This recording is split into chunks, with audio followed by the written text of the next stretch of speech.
What's going on, everyone? This is Sherry, and you are tuned into She Said What She Said, where we discuss badass women in the sports world and beyond. And tonight is one of the Beyond nights.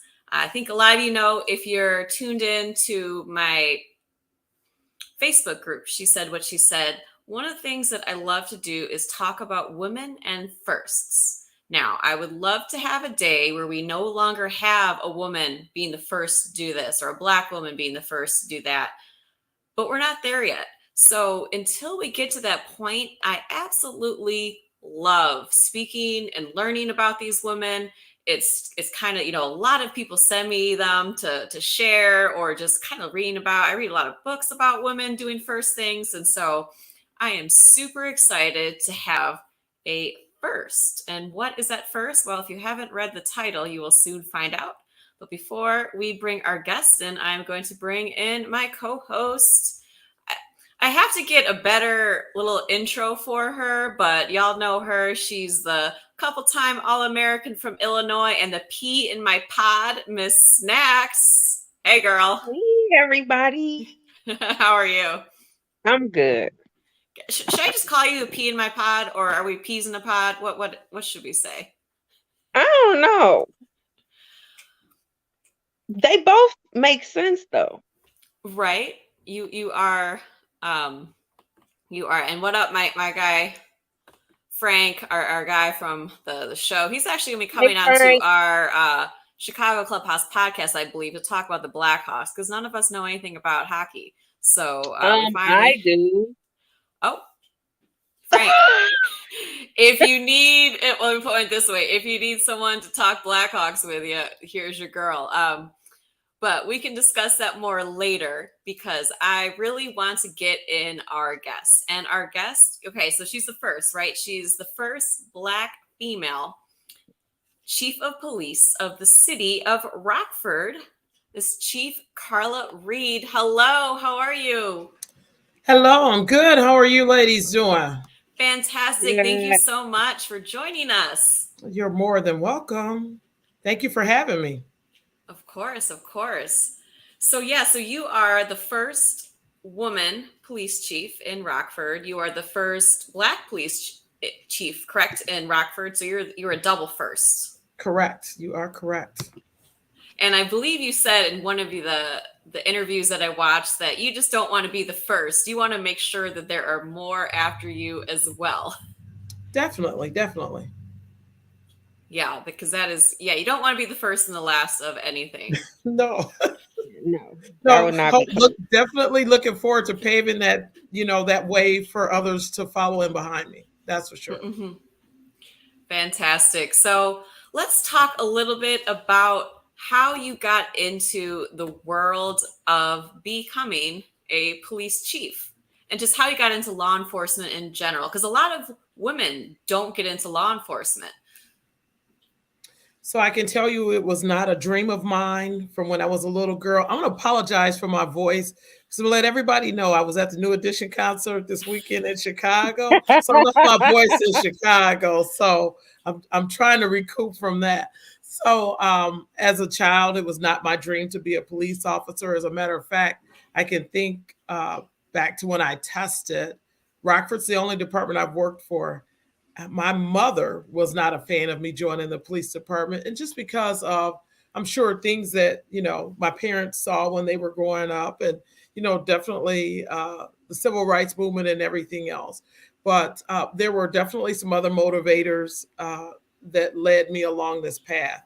So it just so happens I had a neighbor of mine that was always in a domestic situation, it seemed like, and I could see her back door from my front steps. And her niece actually was a good friend of mine as well. And because we were so close to each other geographically, the niece would sometimes send me a message and say, "Hey, call the police for my aunt," things of that nature. And I noticed when the police would show up, none of the officers looked like me. So I'm like, okay. And I called numerous times. So definitely it was just not, that one contact and done. But in addition to that, being a Rockfordian, born and raised, there were some of my classmates that I went to high school with, and those that were a couple years older and a couple years younger that ended up joining the police department. And I was a probation officer at the time, and they would come and see me from time to time, and they'd be in shorts and they're riding bikes, and I'm like, y'all getting paid to do this? I'm stuck in this office 8 to 5 every day. So there was also a recruiter that saw something in me. And I kid you not, throughout high school, throughout college, that recruiter, he would come for me constantly. And I took a friend over to introduce him to the recruiter. My friend ended up not testing that time, and I did.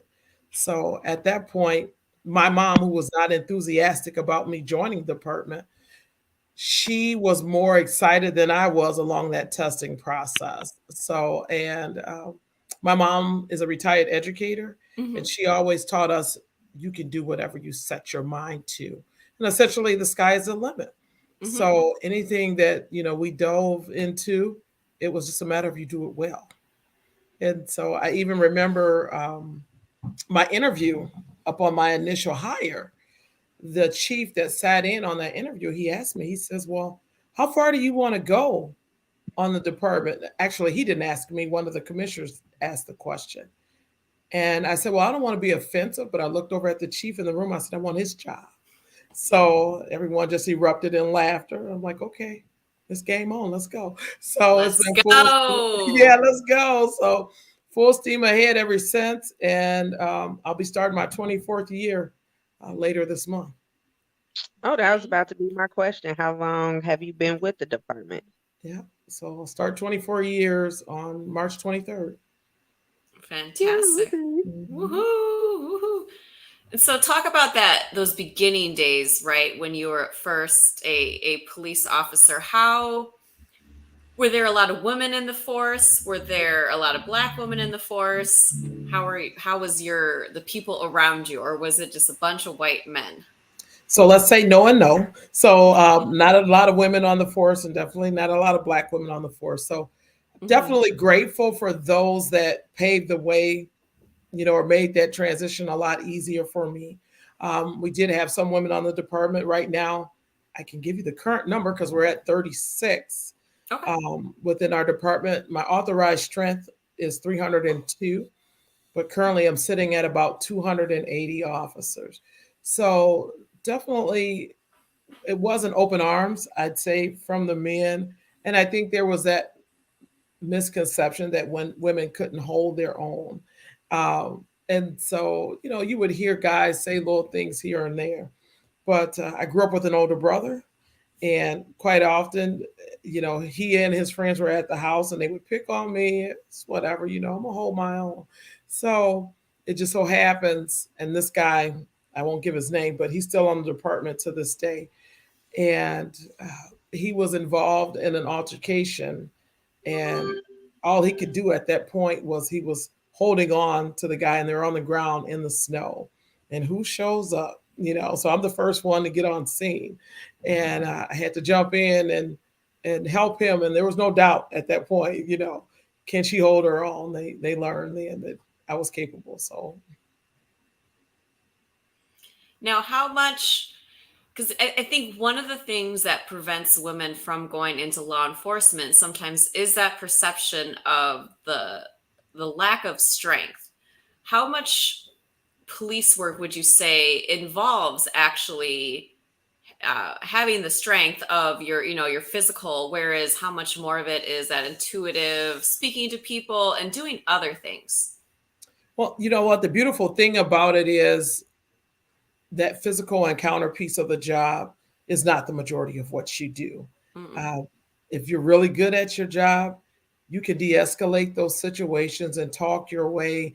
And that's the thing with women too.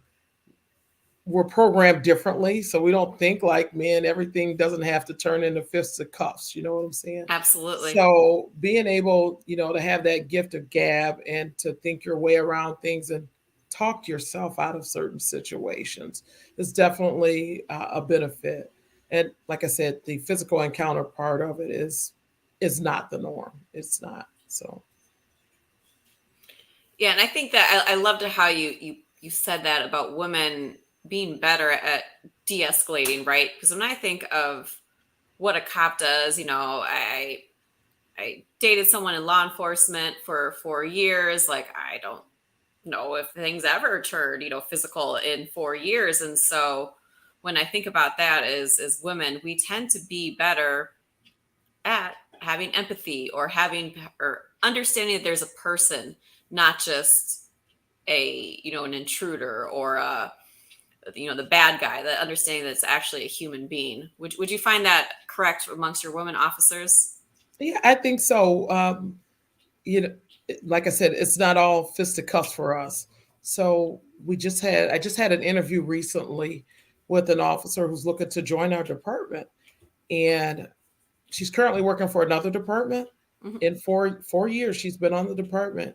She stated, "I've never had to pull my baton out on anyone. I've never had to tase anyone. I've never had to use my gun on anyone."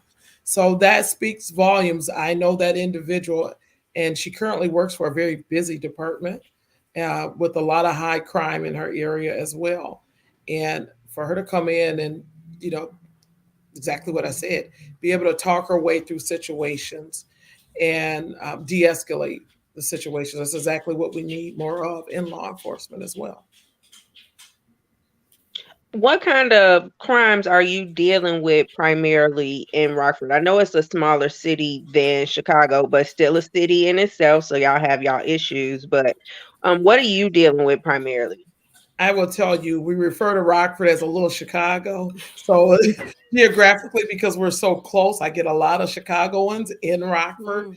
as well. So we've got our murders, we've got our robberies, we've got domestic violence. I was just looking at some statistics today and reporting out where that last year my guys recovered 54% more guns than they did the year before. So we usually Right. average around 200 and something gun recoveries. Last year we were 400 plus.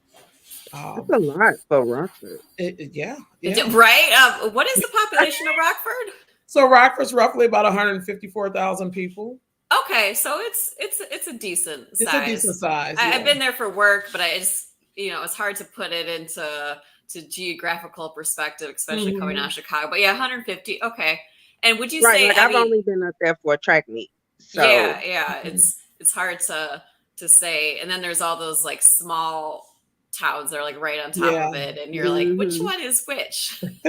Yeah, you drive from Rockford and then you're in the Cherry Valley or Lost Park or yeah. Yeah. Now, would you say all those extra recoveries, is that more like better police work, or is that just how things are moving in the state of Illinois, of stuff moving from Chicago to Rockford, the increase of gun violence and gun crimes? What do So you guys think about that? I will tell you this because well, you guys are just hitting on all cylinders. We actually just started doing some diving into what's going on and where our guns are coming from. Um, and believe it or not, the majority of the guns that we recovered, they're coming right from this area. So Mm, I can't blame states that don't have FOID cards because got it. Illinois is one of the few states, I think there's only 8 of us left that still require firearm identification cards. Yeah. And so with the gun recoveries that we've had and the work that we do in-house here, I actually have officers assigned to the ATF unit that's Mhm. located in Rockford as well. So they've been doing a lot of work and digging into trying to undercover, look at what's driving our numbers and where are all the guns coming from. I can't put it on anybody because they're coming from right here. Hmm. So And That's interesting. yeah, that yeah. is.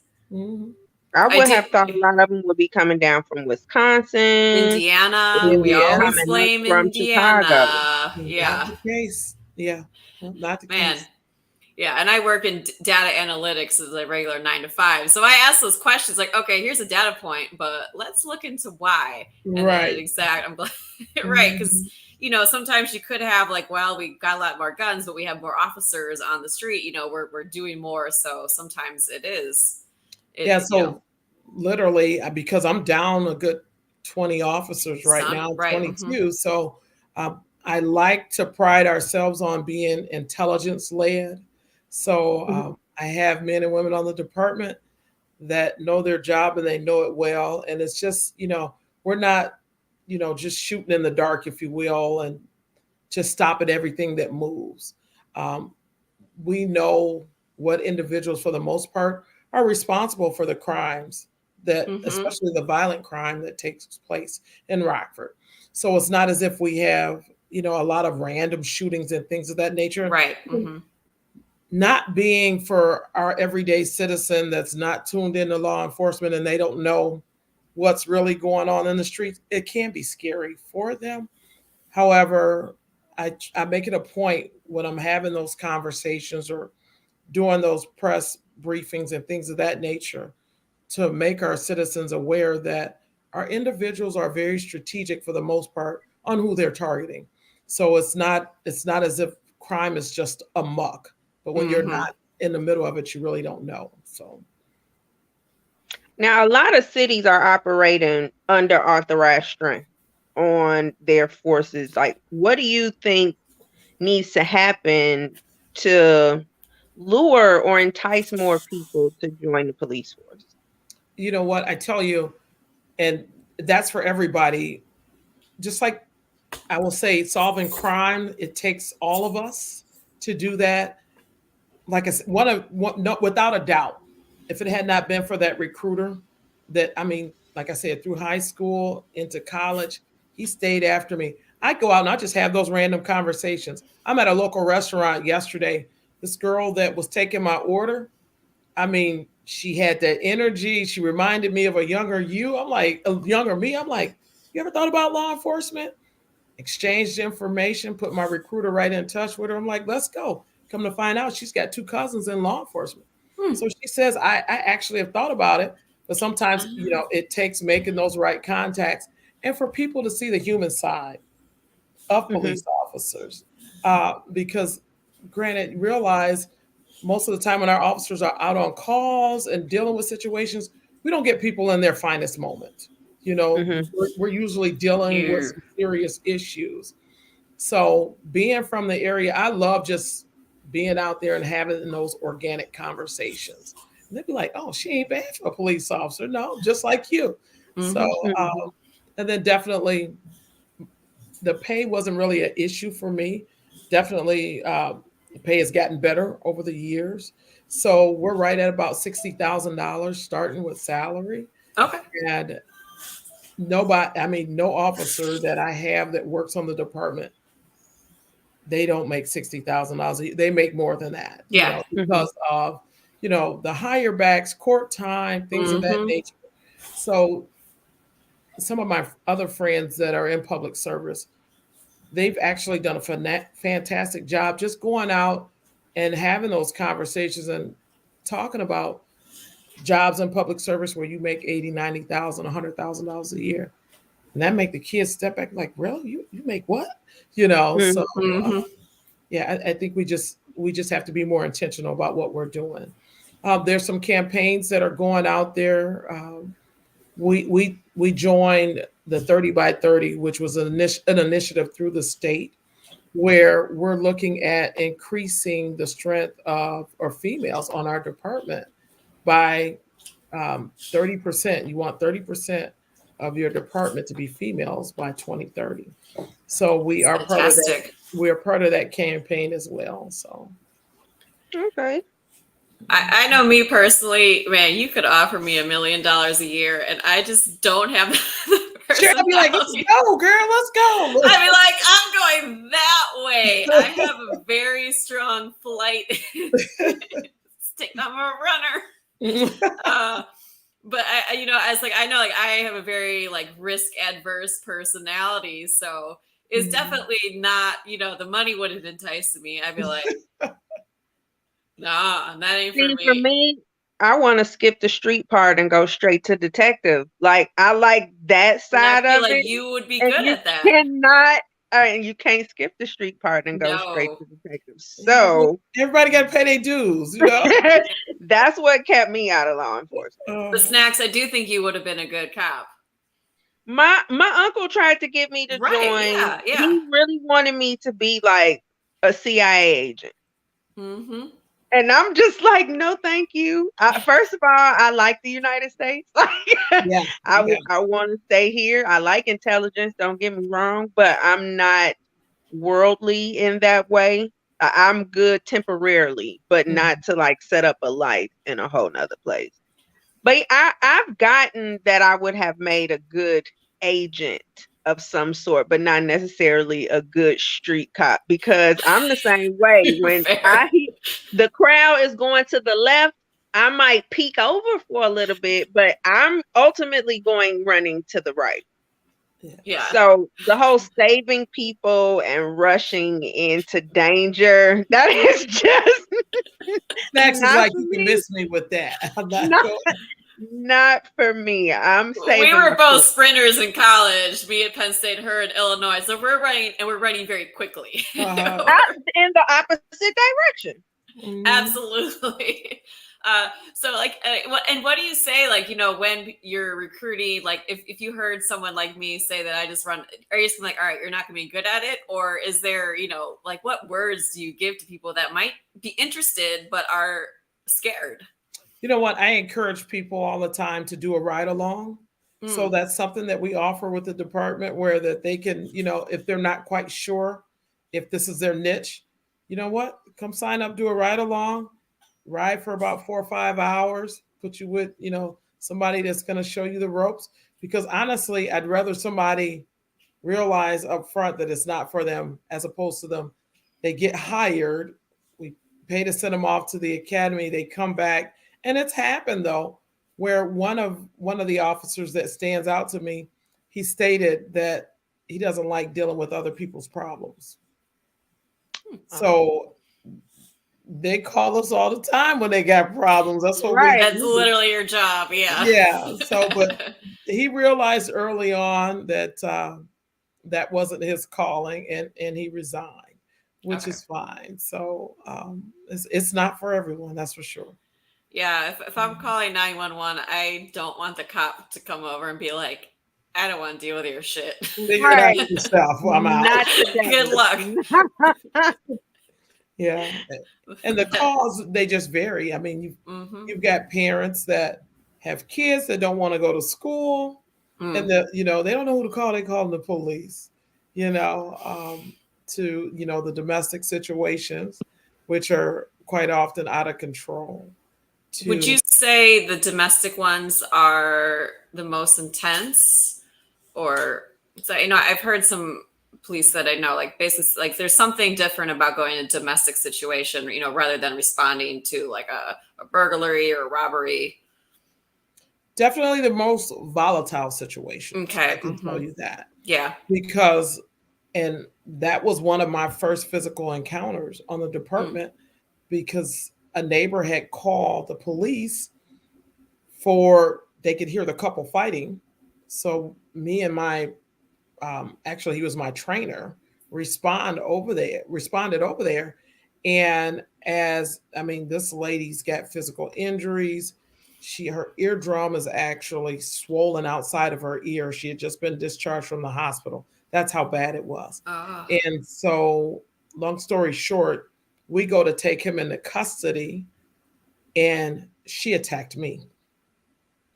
Oh. Wow. So Okay. yeah, yeah. So definitely very volatile, and things have changed over the years where that there's a better understanding of the cycle of domestic violence, Absolutely. Hmm. and also the fact that, and I won't call him a victim, but that survivor knows how to live in that home with the Yeah. abuse.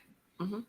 They've Mhm. acclimated themselves, and they know how to get along and to survive. But it's unfortunate because they may have survived for so long. And I can think about the domestic related homicides that we've had where the abuser has strangled, he's strangling, I'm going to say victim at that point. It didn't mean to kill her because he's done it so many more times in the past, Hmm. and she survived. And then ultimately, she doesn't. So Yeah, and they say the most dangerous time for a woman is when she leaves that relationship as well. Right. Yeah. You really have to be strategic about that. And uh, we've made a lot of connections across the country to Mhm. help those, the survivors survive, if you will, so Absolutely. that they're not trying to remain in the jurisdiction where the abuser is located, just to get them out. Well, that's a good idea. Mhm. Out of sight, out of mind. Now, on the lighter side, what's one of Right. your more nonsense calls that you've gotten? Her But face. I'm trying to think there. I'm sure there's been so many over the years. Well, I can't call it nonsense, but we've gotten calls for bats in people's houses. Um, Now, I, Okay. I have I have a I funny story about a bat in the fireplace, and I wanted to call the police. Like, I'm no, not no, even no, joking. So yeah, I they've called I us. could I could see myself doing this. Like, what do you Yeah, yeah. I mean, literally, people don't know who to call. They're calling the police. do? Right. So, and it happens all the time. Uh any I mean, besides bats, and what other funny things have you like or Oh just my, gotten to and been like, oh, okay. oh my goodness. Look, it's been a while because I haven't been on the street. I've been in Right, yeah. supervisory commander mode for probably the last 8 years, if not longer. So Uh-huh. I'm trying to think of, yeah, I can't think off the top of my head because there have been so many serious ones. Right, Mhm. yeah. Yeah. So, Yeah. I once got freaked out in my gym in our boxing room upstairs. I went up there by myself on a Sunday morning, and it looked like a body was in the thing, and I was like, that can't be. What is that?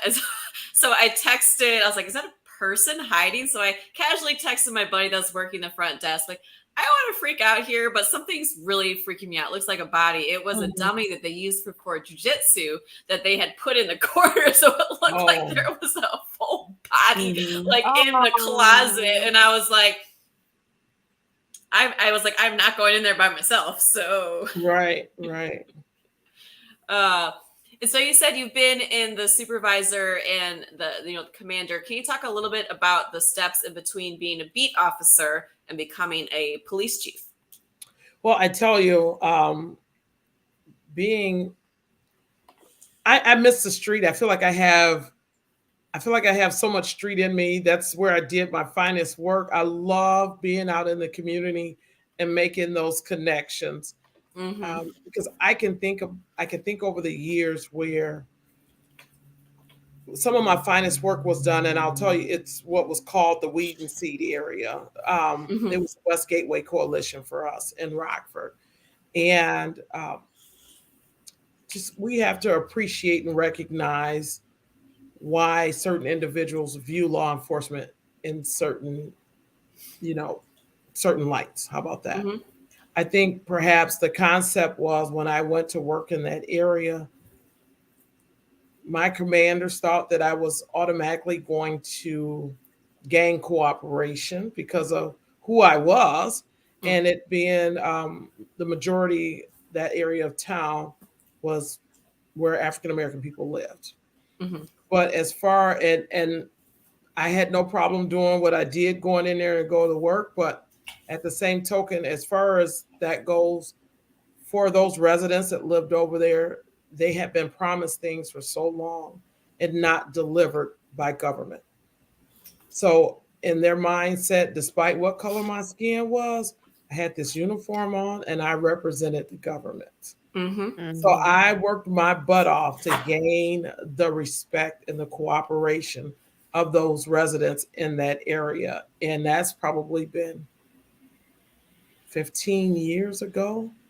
And that core group of residents over there, they still meet, they interact with the police. And it was hard because I would be at home and the dispatchers would be calling me because once I was able to gain the trust of the residents, they didn't want to talk to any other police officers. The only ones That's they what I was wanted to gonna. talk to I was gonna ask you that. Like, did you have to become their police officer? Right, right. So definitely wanted to let them, and I would be on the phone with them at home with the family. I'm like, look, especially there's a shooting that just took place down the street.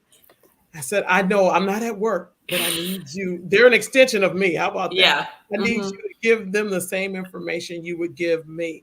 And I will tell you this, that it was a learning curve also with the police officers, because I had to tell them, you need to understand, I need those residents to be safe and secure in that neighborhood. And respect the fact that they may not be able to meet with you, but if they're going to call you on the phone and give you the same information, we're going to take it however we're going to get it. Absolutely. It is exactly what it was. And I've got a fear right now that this stupid computer is telling me it's got 39 seconds and it's going to shut down. So, and it's something that I can't control on my end. Oh no. If it shuts down, I'm going to log back in. I know we've got a few more minutes. Yeah. Okay. We'll be ready. We'll be ready. Update notifications. So I didn't want you to think that, oh, she just fell off the She page. was like, bye.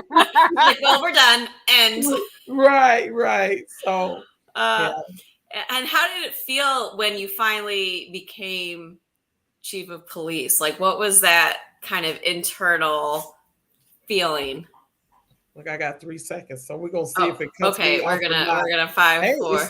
I'm still here, so let's go. Let's go. So, and I'm going to tell you a little bit more. So, going from that position of the patrol officer, working in community services, which is my niche. I love to talk. I love people. So, whatever it took to help build that bridge to gain the trust of the residents, hey, I'm good. Let's go. So transitioned into a couple more positions where literally I've worked my way up the ladder. So nobody handed me anything. But my first supervisor's position, this is something that all supervisors, I'm going to tell you across the board, it doesn't matter if it's police or whatever, that you have to be careful of, because I found myself, because being so well versed and knowing what to do in situations, I had a tendency to go in and take over the call for the officers, but which wasn't helping them at all. I needed to let them learn. And I learned real quick that one of the officers says, "Oh, Sarge, thank you for handling that call for me." I'm like, okay, let me just sit back and watch and see what they go do. Yeah. But it's, I'm not at the end of my career, but definitely have, less years left to do this work, being in my 20s, start my 24th year. But it's been good. The competition, going into the competition for chief of police, I went up against 3 men. And surely I think they thought they had it in the bag. And so I'm like, let's go, fellas. Let's go. Take down the patriarchy. Bring a lunch. We're ready to go. So the process was, I won't say it was grueling, but it was very intense. But I was definitely up for the task as well. So, and how much longer do you think you want to stay in the role? So I did. I was asked, if given the position, how long did I think I would serve, and I did tell them probably 5 years. So a minimum of 5 years. So I will tell you, I'm 50. No, I'm 51. So I turned 50 last year. So, looking at, a lot of the jobs when I came in, you can do 20 years and out, but you also need to be age 50. So theoretically, I could retire at any time. But I look at my cohorts that do retire and they go and work another job somewhere else. I still love what I do every day. And for me, especially this being my community and a native here, I want to see our city get better. It's getting better. It's a struggle on all ends. But hey, as long as we're putting our best foot forward and continue to work at it, I'm good. Fantastic. Well, I know you have another interview to go to soon, but I do have one final question for you. Okay. I heard that you are a double Dutcher. Is this true? A double Dutcher? Hey, look. Yeah, I miss being able to go out there and jump right now because the weather being what it is. So hopefully we'll get back going soon. My schedule's it's more chaotic now than it was before. So Hmm. yeah. Are you in a club? Yeah, yeah. So look, I'm trying to remember. Was it the 40 plus I double dutch? think I think they may I have think that's changed the the name name of too. it. Yeah. Yeah, yeah. So Yeah, I'm just waiting until next year so I can join one of the ones that I've been hearing about. They don't let you in until you 40. oh. Was And that a little so, eye roll I saw? yeah, because I had initially asked about it when I was like 37. Okay. And I'm like, that's close enough. And they like, no, you gotta wait. So I have to wait another year.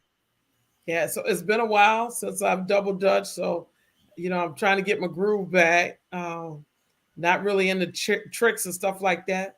I Okay. miss my pop ups. I miss my splits and stuff. Yeah. Mm. Some people will tell us just to let it go, give it up. And I'm like, nah. No, No, you don't have no. to. Yeah, If you're good at it and you're only as old as how you feel in your heart. that is true. That is true. That's And even with I'd the rather concert. jump rope than run. So Oh, I do it all. I do it all. Look, I'm in the gym 6 days a week. I'm like, let's go. Get it, girl. okay. Yes. Yes. Oh, I love it. yeah. So look, I'm Fantastic. getting that summer body ready in the winter time. So, Yeah, that's the way to go. oh Chief yeah. Carla going to be out there in a bikini, like Watch. patrolling the streets, like. Well, nah, Mhm. I'll patrol no more now. I got people do that. So yeah. It's So true. yeah, that's the thing. Being in the office and bogged down with the paperwork, and you know what, though, helping to guide the department, and keep us going in the right direction is what it's about now. So But my actual real final question, really, I mean, you kind of answered it as far as saying the ride along, but what advice do you have for people that are teenagers, 20s, or even in their 30s that have kind of thought about tipping their toe into law enforcement? What advice would you give them for if they're deciding if it's for them or not? yeah, just like I said, the ride-alongs are Mhm. always good. We offer internships for Mhm. individuals as well, if they're in college. So we even have a volunteer program Mm. so that individuals can come and sign up to be a volunteer. And they can see some how the inner workings are. We even offer a Citizens Police Academy twice a year. That's another avenue so that you can learn how things work from the inside. So Okay, that sounds yeah, it's cool. it's it's multifaceted. So we definitely want to, peel back the blinds and let everybody see what's going on within the department, and they can make, their own decisions about whether or not it's for them. So I can tell you, we've had individuals that did come through and do internships, and they join the department. So we always like to see that as well.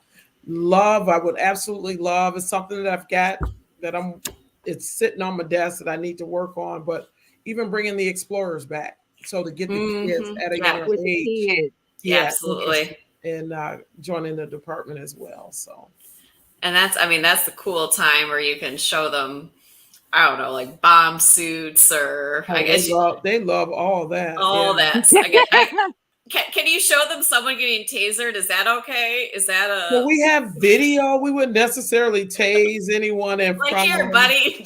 Yeah, yeah. So I can tell you, I got tased. Yeah, I was no, about to ask, like no joke. You You know, see on TV where they make you get tased, but is that real? Like, do you really have to get tased?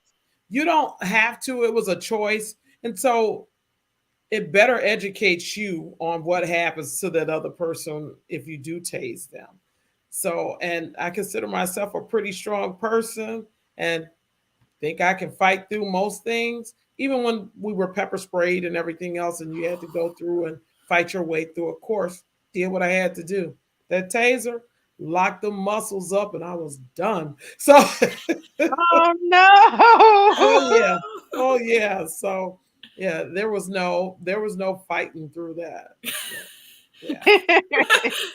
But then you see videos of people getting tased like 9 times and like still running through it. Yeah, so I think there's a part that plays into the psychosis of that individual, whether or not are they amped up on drugs Yeah, I and was gonna things say of that nature. drugs are a crazy thing. Yeah, and then in addition to that, those good connections. So you have to have good connectivity for those voltages to run through your body. So that's the other part of it. But yeah, they got me, locked me up real quick. So I'm not gonna lie, I wanted a taser. I don't know what I at my home secure. I don't want a gun in my house. I kind of want a taser. I don't know. I want one, but I haven't gotten one. I'm like, as you've seen, I have a pit bull. That's like the best home security system you can have. But yeah, that's true. I still want a taser.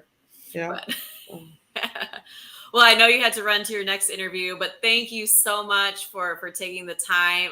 Congratulations again on your role. I know that was new last year, and you have a lot of fans that are rooting for you and hoping you do well, and also that want to see some videos of you doing some double dutch this summer. Look, you say less, it's gonna happen. Make sure you get it too. And look, I just started. Look, I always got to put this plug out because we just started an application process as well. So rpdwantsyou.com. So anyone out there interested, the applications will be open until the end of March. So what is it? rpdwantsyou.com. rpdwantsyou.com. Make sure I have the right one. Fantastic. I'm about to drop it in comments and then post it. Hold on. Boom. Boom. rpdwantsyou.com for anyone in Rockford or anyone around the Rockford area that's looking for go in the police department.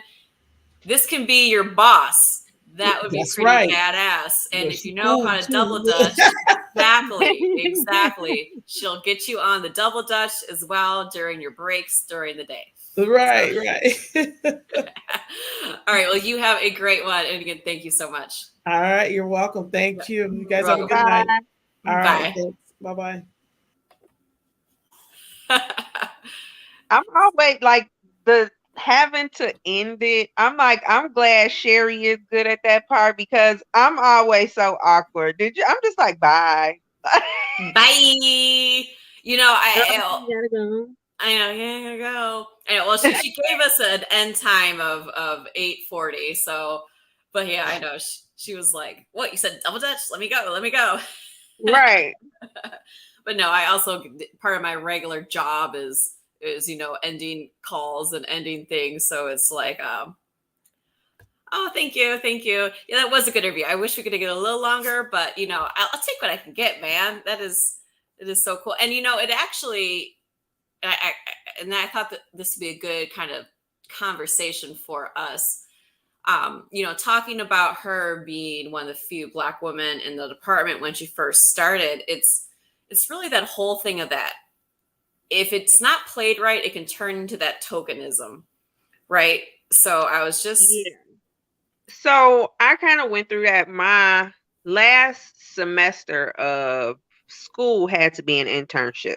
Mm-hmm. And I was lucky enough to land one with an agency, which, at the time was just not very common. It was a very small sports agency on what's now the West Loop. Okay. But, it was just another area, it was the up and coming West Loop back then. Right. Yeah. And I was there were two women. Mm-hmm. It was me and the director of operations who I was working under. We were both women, but I was the only Black person. No, there was one Black guy on the basketball side, but I was definitely the only Black woman in the whole company. And it did start to kind of feel like tokenism because I noticed like I was the go-to person for certain things. That regular old white folks just didn't understand and didn't get. Mm-hmm. But it also, like, if you built to deal with the bullshit that comes with it, then it can be really psychologically difficult when you start to outperform your white male colleagues, or you're recognized over them, or they just so happen to notice that you may be smarter than they are. Like, that was the part of it that I got sick of.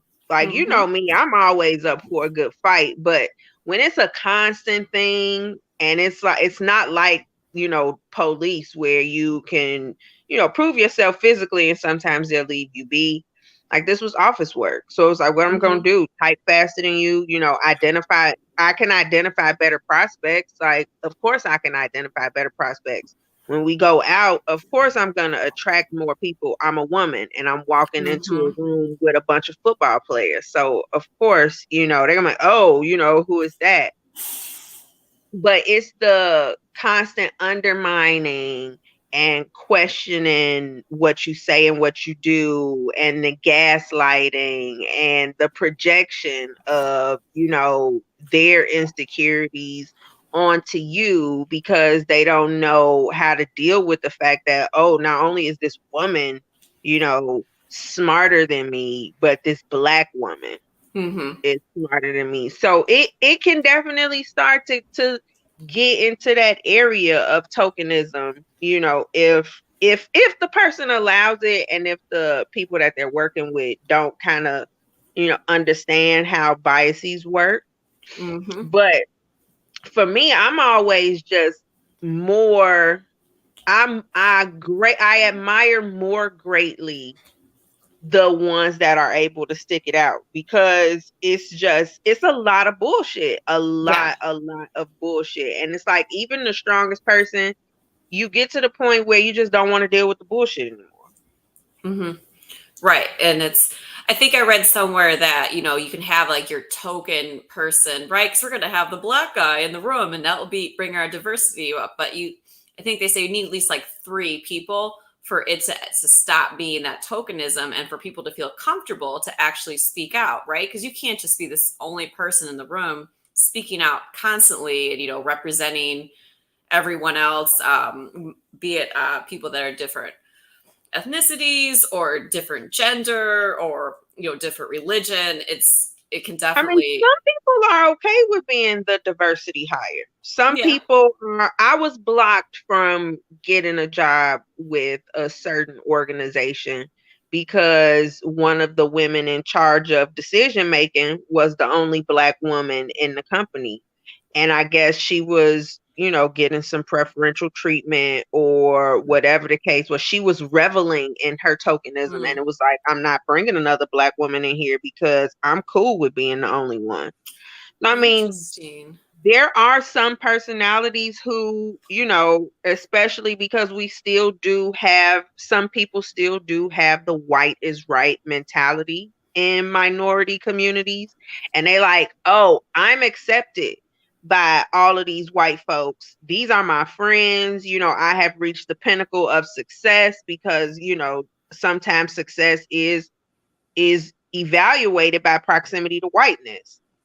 And so they get in that position. They're like, I'm good and I don't want to share. Got it. Yeah, I was reading, I read Reddit, Am I the Asshole? Do you ever read that? I will, click on, a lot of different websites and blogs and articles. But I am so afraid to go to the actual Am I the Asshole Reddit, because I'll be there for hours. The stories are always so intriguing. It is. So there was one yesterday that I kind of like, and I was like, oh, it's, kind of fitting in with the first woman. Is a woman. She works for a tech company. There are 2 women total in the company doing whatever this technical type role is. And she's constantly being asked to go to recruiting events because they want to recruit more women. And she's constantly having to do the photo ops, and she doesn't want to do the recruiting stuff. She just wants to do her work because it's like a full day. She's salaried, so she has to make up the work other times. And it's like, it was something like most men only have to do it a couple times a year, but she was having to do it every month. And so she went to recruiting event, and a woman asked her what it was like in that company and about other women. And she said, well, there's two women. One, is not good with people at all. And the other is constantly being asked to go to recruiting. Well, at least she was honest. And she said, so if you want to be a trailblazer and recruit, it's a great place. But if you just want to put your head down and do your work, apparently she had a meeting. HR called her in like the next day. But what are you going to do? You can't fire her, because then you get a huge gender discrimination lawsuit. And that's what everyone was like. And at the end of the day, she was telling the truth. Like, one of them is a recluse and the other is me standing here talking to you. Like, what else was she supposed to say? Yeah, they wanted the song and pony dance, and she wasn't. And I guess she had typed out transcripts of her telling her manager she didn't want to do all these because she felt like she was always doing it because she was a woman and she had to make up their work. So all these people were like, you needed a lawyer because you have a great gender discrimination lawsuit, because you should not have to do more work because you're a woman. And going to these recruiting events. And there was also someone had posted a link about how women tend to do more non-promotional tasks in the office. So if there's the grunt work, the bitch work, the extra, who wants to volunteer to do this? That tends to go toward women as well.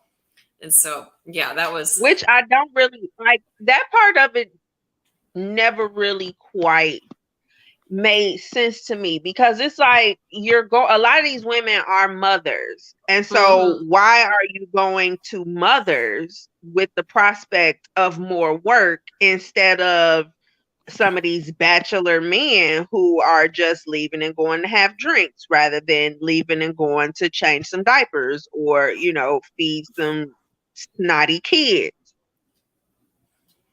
But I've definitely seen that a lot of that stuff is they approach women first.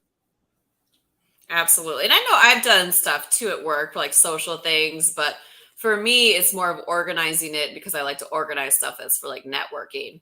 You know what I mean? I'm not volunteering to do some minuscule thing that no one's ever going to notice, or, I'm not going to make you coffee. I don't know how to make coffee. I don't drink coffee. I mean, even if I did, can I put that on my resume? No. So if it is not a discernible skill that's going to make me more money in the future or bring me more opportunity, it's probably not something I'm going to volunteer to do. I'm not going to buy everybody's donuts. I'm not going to get bagels for the office. No, I'm not doing that. Yeah. Now on Fat Tuesday, I would bring in punchkis for my people that sit near me because, I love my punchkis. I love Fat Tuesday, but that's not a work thing, right? That's just a fun thing. And I would if it was a close work friend of mine, I would, organize the baby shower or the bridal shower, but that's more of something that I would want to do for fun. You know what I mean? Those are the types of things, but I certainly would never be like, oh, go to her. She does all the baby showers. Sure don't. Oh, see, no, I've definitely gotten the you're not a team player guilt trip in my previous corporate working life. And I'm like, if being a team player means that I have to sacrifice my own mental well-being, I won't be a team player. Right. Yeah, it's definitely look, I do well in the corporate world because my personality is suited for those types of things, but it's definitely not stacked up against other types of. If you're an introvert, this doesn't work as well. No, because you got to be a team player. You got to do the happy hours, put the song and dance thing on, and those are things that I'm absolutely great at. And see, and I had such a fun. My last office job was a whole lot of fun. I had it was a bunch of us, and we were all really young. Still in our 20s, and they would be like, oh, no, I'm going home. First of all, I worked up north and lived on the south side. So I'm like, all of you all, it's going to take you, 10, maybe 15 minutes to get home after we go wherever we go, even if we go somewhere close to the job. I'm like, it's going to take me an hour. No, that's not a sacrifice I'm willing to make. And then I got to drive or be, on the train home by myself. We've been drinking. No, I'm not doing that. But I missed out on, like, I realized I did miss out on a lot of stuff. Like, everybody got jokes coming back over the weekend. And I'm like, what's been going on? Because once I leave y'all, I leave y'all. Y'all are not my friends like that. Yeah. But yeah, that was one of my struggles. And one of them was, having to dress up every day. I'm just like, seriously, I can't wear sweats today. The other one was people don't talk about the social part of working in corporate America. You spend just as much of your salary on after work drinks and business dinners and business lunches and this, that, and the other, and this golf outing and that golf out. Like, you spend as much of your salary on that stuff as you do gas and rent. Like, you seriously do. And for somebody like me who's only social maybe like one day out of the week, maybe two, it's like, y'all doing too much. Why are we going out every day? I don't need to drink with y'all every day. I don't even drink like that. But you miss out on a lot of the inner office relationship building, especially if it's a smaller corporate office. Because when you don't go to those things, but it's a huge demand on your time. And like, I really don't understand how mothers in corporate America are doing it. Like, how are you having these kids and still have time to go to happy hour and everything else? Like, there's something that people aren't telling us. Like, either they aren't participating in the social aspect of a lot of their them aren't, or they'll have a partner that will get the kid, and they'll do like once, one every 3 months or something. But yeah, no, it definitely discriminates against people that can't do the after work. I don't do happy hours a ton because of like my gym schedule, but like when I go back into the office starting next week, I do a lot of social lunches. I'll make sure I go to some happy hours and just walk around and talk a lot.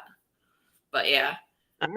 I'm definitely one of those people who likes to leave work at work, and that includes, a large number of my coworkers. I have everybody has their few friends at the job that you may hang out with outside of work. And that's another reason why I like coaching, because you usually have a staff full of friends and y'all all gonna hang out anyway. But like, I'm like, I don't really like y'all like that. And the expectation is that I hang out with you for significant portions of my working life and social life. No, that's not for me. Yeah, it's definitely a thing. So I'm going to take us to commercial break, and then I have one more topic, Snacks, that I want to get your opinion on. So we'll be right back. Tranquility, Trey Bella. Alleviate the stress of your day. A fresh approach to nail care service at the top of the pampering scale. Awaken your senses with no chemical smells. Relax. We're at your service with professional, personalized treatments. Enjoy a manicure or pedicure tailored to you. Trey Bella Nail Spa. 10349 South Halsted in Chicago. Follow us on Facebook and Instagram at Trey Bella Nail Spa or book at TreyBellaNailSpa.com.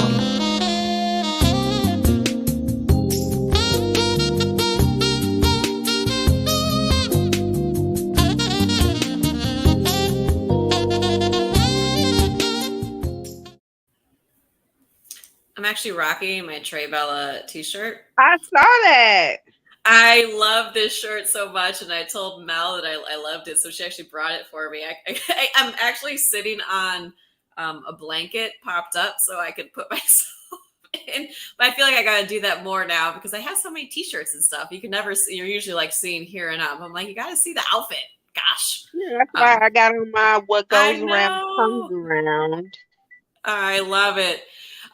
So I did have one more kind of topic that I wanted to dive into in the world of women's sports. There is a little bit of a situation going on in our country, not friends of Russia.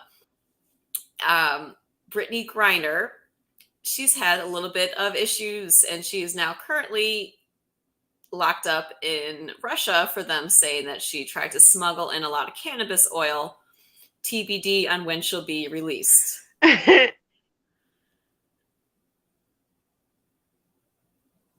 You said what now? Oh, sorry. I was going to ask, first of all, do you think she did it? Do you think it was a plant? What are your thoughts and opinions on this? So I don't necessarily think it was a plant, because although Brittany Griner is, obviously American, I don't think she's a big enough name for people to have like plotted on to plant anything on her. Do I think she did it? Absolutely. Like, not for any other reason than people always try to get away with shit in foreign countries that they feel like they could get away with at home. And it's like, just because Europe is the same country to country, this is still going from country to country. And so the laws are so different, and so like you never know what area, like if the area you're going to, if it's a conservative area, then their marijuana laws are going to be super harsh. If it's a more liberal country, then they won't be as harsh. And those countries will be like right across the street from each other. Mm-hmm. So I'm just like, why would you even, you are in a whole nother part of the world, first of all. Second of all, if it's China or Russia, I'm not doing anything to go to jail. Like, I'm just not. No. It's like when I went to Russia a few years ago with my sister, like we read all of the rules, even for like, they had rules about bringing prescription drugs into the country where you needed to have it in like the actual bottle. Like normally when I travel, I put stuff in a pill container. I had a whole baggie full of, we both had every bottle with just the exact number of pills that we needed. I mean, no one searched our bags, but it was like, I do not want any trouble in Russia. And this was right. Diplomatic relations were fine, because that was when our friend Trump was in office, and Putin was not acting insane. So it's definitely like, and I also wonder, like, maybe she didn't think that cannabis oil is the same. Maybe she think like vape pens wouldn't be easy to detect. I don't know. But you are a big black gay woman in a country that doesn't particularly care for blacks, gays, or women. Like, you need to be on your best behavior. You do not have space and leeway and grace to try something. Like, no, you are a triple, not like here is a triple minority. Over there it's like a triple hate. Right. Like, they hate everything about you over there. And that's where you choose to try to get away with some vapes. Like, go to the Netherlands. Right. And I wonder too, because she's been playing there for a few years, if she's brought it in before and this was just the bad timing with the drug sniffing dog being close by. Another possibility. I didn't even know. I have not smelled hash oil in a very long time. Me neither. I didn't think that, like, can you smell a pen? That's what I thought. I don't know. I don't think you can, but I mean, drug sniffing dogs can smell stuff that, I mean, there's dogs that can like sniff out lung cancer. So it might not be detectable to our nose, but maybe to a trained dog's nose. I don't know. I can't. I would love to have some sympathy, Okay, but Mike it's said, like, yeah, you can. Oh, okay. Apparently it's pretty strong. All right. So that answers our question. Thank you. I stick to regular old flour. I know how strong the flour is, like, but no, I like it's really hard for me to have sympathy for her because it's like, bro, you've been over there for a long time. Like, this is not your first trip. You can't say, oh, I didn't know. Like, it's illegal to transport drugs into certain countries. Like, that. And so it's like, it sucks that the timing is what it is. And we're, currently on the precipice of war with the country. But it's like, enjoy your time in the gulag, buddy, Oh, because she gonna be there a while. Like, she is. there's not a media outlet on the planet that could paint diplomatically trying to get Brittany Griner out of jail as anything other than a shit show. Because we not sending Ukraine, weapons. We may, but we gonna get this girl out of jail. Like, no, let her ass sit. If we not about to go over there to help them Ukrainians, don't nobody need to go over there and help her either.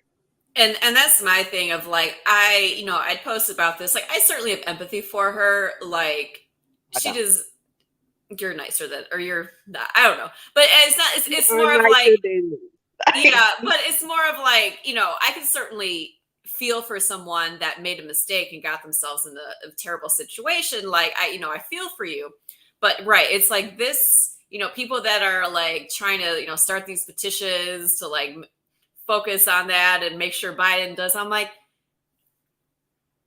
do we not see what's going on in the world? I'm sorry, but in the priority list, you're really far down. I'm sorry.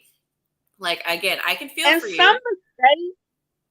Some mistakes garner a little bit more sympathy. Like, if it were a prescription that she were taking for a condition, then it's like, oh, I feel sorry for you. But that you taking a huge risk. So you got caught, and sorry you got caught, but I'm that friend that would have told you not to do the dumb shit in the first place, which is probably why it's really hard for me to have the sympathy, because I would have told her, like, you're being real dumb right now. Like, you couldn't eat if you were driving state to state. There are some states you can't drive to with vape pens.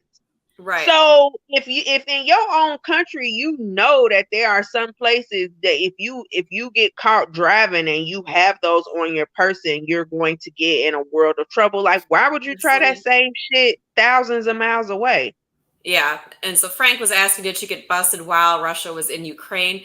They don't really have an exact date, but it was definitely when at least Russia was getting their troops ready, because I thought she got busted right after the Olympics, which is when Russia invaded. Yeah, I think so. But they were like, how they like, we got the news like a couple weeks after. They haven't really given us a good timeline, but I do believe it had started. I believe. But yeah, it's close enough to the point of where, like, yeah, we have a really big international crisis going on, and that's not it, unfortunately. Right. Yeah. And like, she's not even really a good bargaining chip for Putin to be like, hey, if y'all don't stay out of the war, we got Brittany Griner. Like, no. Who? Yeah. It's like that whole thing of, oh no, what is it? The consequences of your actions. Yeah.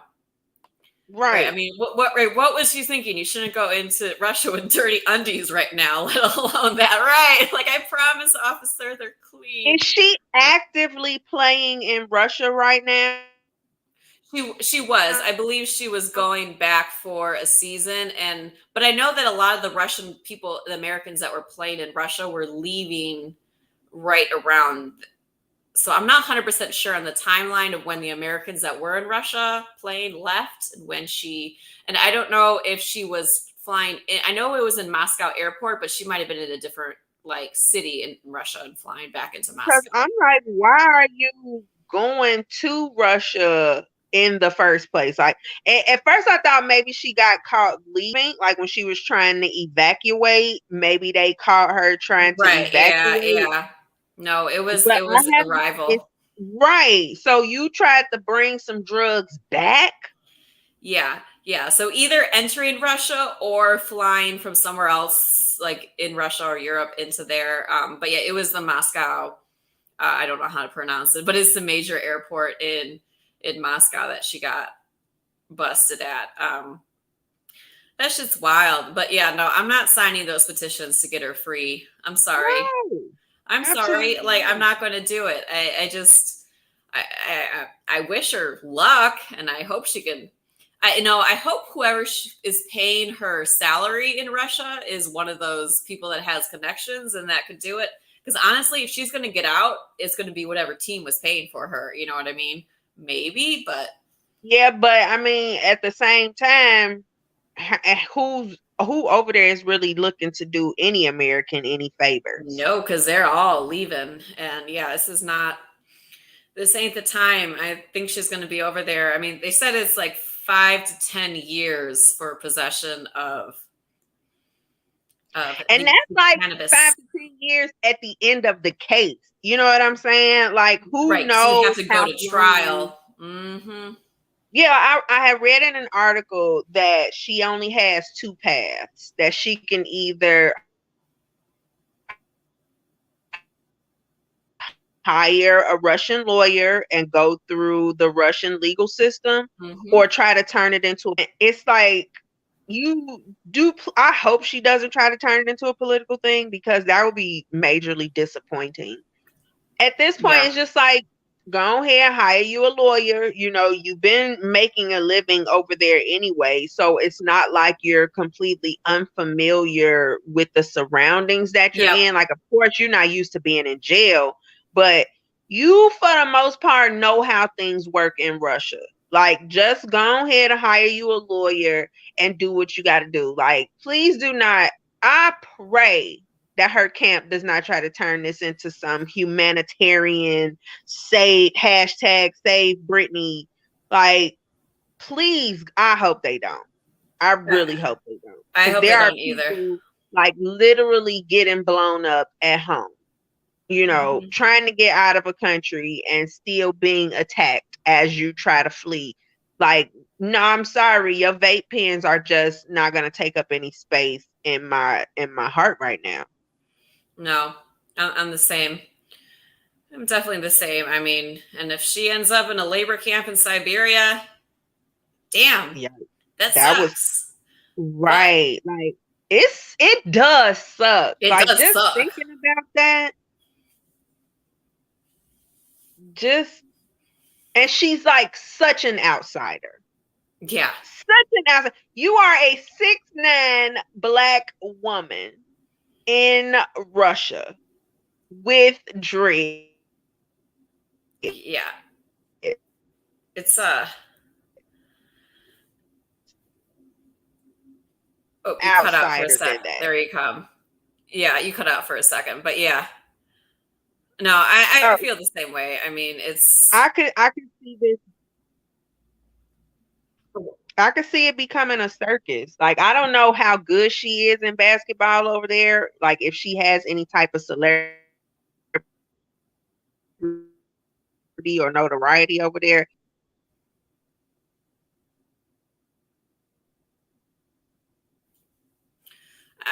lost you again, Snacks, but that's okay. Yeah, I don't know how much of a celebrity she is there, but all right. On that note, I'm gonna let you get some dinner because I know you Yes, are because I hungry. am starving. So I'll let you go first. Give me some shout outs.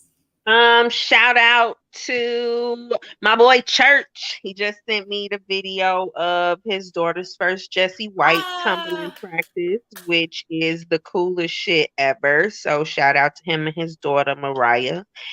Shout out to my brothers because every time I tell them to watch, they do. And shout out to everybody who tuned in this week. Thank you guys. Fantastic. Yeah. And shout out to LEC Network and DSUN and the Chicago Clubhouse crew. And shout out to Chief Carla. That was a fantastic guest. And cool. I know I want to like hang out with her. Like, I feel like I would like love to like, just like, I don't know, pick her brain on a lot of things. She seems awesome. And shout out to bless you. I was about to say something, and then you get that tingle in your nose, and it's like, yeah, let me just go ahead and sneeze. Yeah. And yeah, shout out to Frank and Mike and everyone else that's tuned in. But on that note, this has been a Chicago Clubhouse Network production. We out. Bye. See y'all.